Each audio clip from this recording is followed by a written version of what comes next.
Hello class, and welcome to week 5.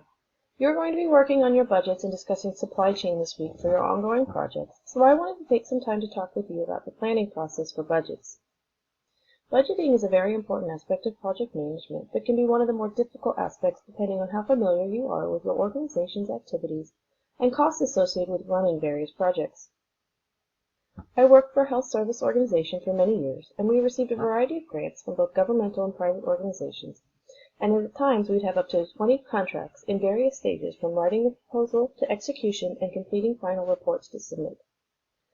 Early on in my time there, we had no.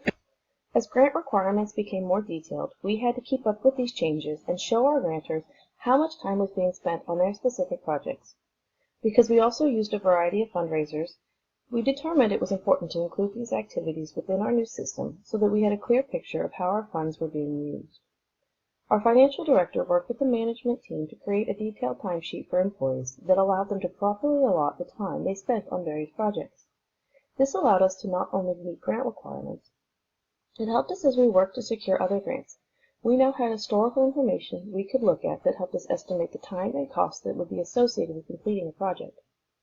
What we were using was activity-based costing, and we will be looking at it in more detail in our text this week. As you are working on your budgets this week, you will need to think about how costs will impact your project.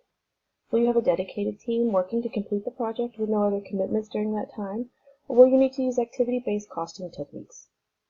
This, along with specific project costs and budget information, will be an important part of your planning process. Thanks for joining me again, and have a great rest of your week.